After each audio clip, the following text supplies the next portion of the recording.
Hello everyone, I'm here today with my first video for a collaboration that I'm working on this year. It's with a group called For the Love of Crafting and Sharing, and we get prompts or challenges every month, and our one for January is called Express Yourself. So we're supposed to use and showcase things that we utilize in our scrapping all the time pretty much that speaks to who we are. So I'm doing that today.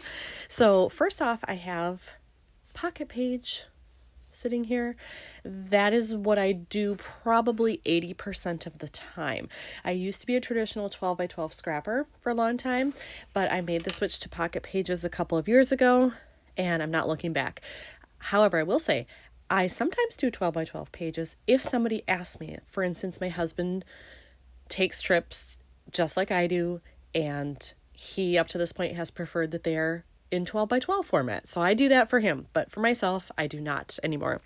So I have a 6 by 12 pocket page layout here, which is something you'll be seeing of a lot this year. Did I say that right? You'll be seeing it a lot this year in 2020 because this is now my preferred size. I really like it. So I hope that Studio Calico continues to make albums that fit this because I want to keep doing this size. So that size very much speaks to me. And I have some things out here already that show how I express myself. I love to include ephemera and memorabilia of trips that I take. So for instance, in this layout, I'm going to use this ticket. It was my admission ticket to the Boston Museum of Fine Arts when I was there. So I want to work that into this layout.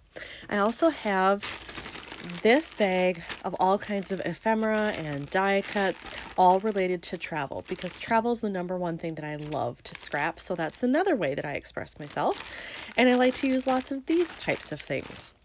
Another thing I use quite frequently, let me grab these out here, are phrase labels. And the majority of these I buy as digital files and I print them at home and I cut them. And so you can see I've got a ton here. I separate them by color. So in here I have, and I go in the order of the rainbow. So in here I have red, orange, pink, yellow. And then I have green, blues, purple. And then in here I have brown, gray, black, and then white and black essentially. So I use these on tons and tons of layouts when I scrap about travel. So I will try to work some of that in today as well. For this layout, I think the first thing I need to do is pick something for the background here because I don't have anything, and these both are very black and white. Now that's on purpose because I want them to look like they go together, but I do need a pop of color that's going to go in the background here. When I was going through my stash, I was having a hard time finding something that I felt would be appropriate that still had red in it, but I think I found the one. I think it's this one. This is kind of a very busy pattern and maybe not something I would normally pick, but look at this. Look at the design on the chandelier and then the pattern on this paper. I think they match very well, and it gives me some sort of muted red tone there. And so I think it matches all of it. And I like that this background isn't white, it's kind of pink in here if you look closely, and it's a very, very light color, but it gives it a nice contrast, I think. And I've got some other colors right up here in these banners, and so I just think it blends nicely, and I'm going to go with that one. However, I don't think I'm going to use the entire ticket. I think I'm going to remove this part that has the barcode. It's already perforated because I don't really need that, and that way this will be smaller and it leaves me room to add some other things onto the card. So when I'm looking at this, I see I have a lot of dead space in this photo here. So I'll probably end up putting something along that top area. Given that then, I think I want to line up the ticket over here to the right hand edge because then it leaves me the left side to add something if I want to. And then these are diagonal rather than on top of each other, which I like a lot better. So I think I'm going to start by adhering this and I'll go from there. I have adhered the ticket and I'm fine with that. I think the next thing I want to do though is go in and try to find a phrase that will work for the top of this photo.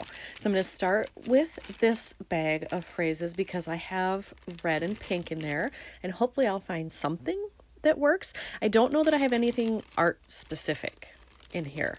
So it's probably going to be more of a generic travel phrase, but once I take a look at everything, we'll find out. When I went through my labels, I found this one that I want to use. I like it that it's actually got a white background rather than a red background because the red is just enough and it looks good next to this card. Also, the red is a little more muted, which matches better with this card, I think, as opposed to, like, look at this one.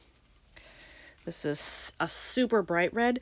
That would not go. Those are not the same color. I mean, it would be okay, I guess, but they're not the same color. It would really be a contrast that you would notice. So I think I like this one better. And I'm trying to decide, do I want it at the right-hand side so it mimics where the ticket is placed, or do I want it on the left-hand side? So I'll think about that for a minute and I'll be back when it's attached. I've attached the phrase label there, and I also put in a mini staple. That's another thing that goes along with the express yourself theme because I do that a lot. I really just like the look of it. Most of the time it's not really to hold anything in place. It's just for aesthetic purposes, but I like it. I think it just gives it a little something, and so I tend to do it a lot. So definitely it's part of my scrappy routine, if you will. So I have that set now. I think looking at this, because there's a nice blue sky up here, I also want to work in blue somewhere. I have enough black and white for sure. Maybe some red up here, work in blue here. Yeah, I think that's the direction I'm going here. When I went back into my stash of stickers to find something that would probably work here or here, I pulled out this old set of stickers here, and Simple Stories, 2013. Don't judge me, please. I hang on to stuff for a long time if I think there's any chance I'm going to use it. So I still have it, but I think I'm going to use this one that says Extraordinary. It is that brighter red that I didn't like in the label, but because these will be separated, I think I can get away with it, that it won't be too in your face. So I'm going to take this off right now and attach it. If I hate it, I can always try to pry it up, or I'll reprint the photo and do something else with it. But I think I'm going to do it right here along the bottom edge. And let's see how that looks. Oh, I like it. I think the red blends nicely. I don't think it's too crazy there. Yeah, I like it. I'm going to keep it. All right. Now, however, that means I got to find something blue for down here, and I'm not sure what that's going to be. I found this little printed element that I have, and I'm almost positive this is from Inky Quill. If you don't watch her on YouTube, you should. She's awesome. She's an Australian scrapper, and she has a Patreon account where if you subscribe, she does printed elements every month that you get as part of your membership. You print them at home, cut them, use them however you want. She did a travel series, I think it was last year, maybe 2018 even, I'm not sure. But I know this came from that set, and I think that is the perfect blue. So I have that. Plus, it looks like subway lines, kind of, like a city grid, and we did take the subway to get there. So I want to use that, but that's not enough. I have to layer something on there, and I admit layering is not my forte. That's not something you're going to see me do a ton because I just don't feel comfortable really doing it. I love the look of it, but I haven't mastered doing it myself. So I'm going to go back into my stash of stuff here and see if I can find anything else that'll work with that. I found a couple of things. I found this that says must visit, and I actually love it that the type is in green because there's green up here. So I don't think that's too distracting. I think it'll be fine. And then I found this. It's actually like a woven label, and it has adhesive on the back. And it came in this little set from One Little Bird, and I have no idea when I bought these. I can't tell you, but if you like it, go check out One Little Bird and see if they're available somewhere. So I want to use this and layer it somehow, and I think I do need a third thing down here. I just don't know what that is. I may end up going generic and doing a star or a heart or something like that, just to get kind of that visual triangle in here and have an odd number of things, but I don't know what that is yet. So I attached those things that I had already on the card, which I like. I think I am going to put a mini staple in up here. I haven't done it yet, but I think I'm going to add it. And then when I looked through my stuff, I couldn't find anything else that I thought really went, so I think I am going to cop out and do a star. But I have these lovely foam with adhesive on them, glittery stars, and I think with that lovely chandelier that a glittery star there would be just fine. Okay, I've attached everything and I put it all in the pockets, and I think this one is done. And I think this really does show my style. It expresses my own use of supplies, my own style, my own preferences and how I scrap.